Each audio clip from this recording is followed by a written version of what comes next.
Disassembly.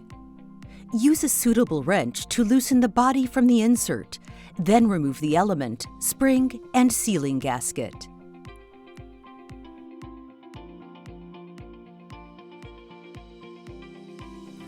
Reassembly.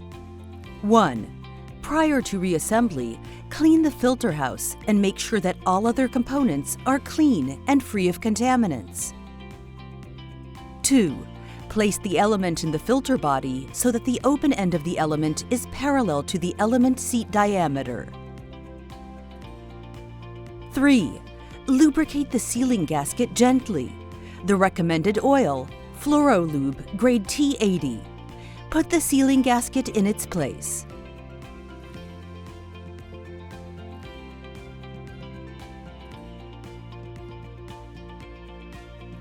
4. Place the spring inside the insert. 5. Close the nut manually.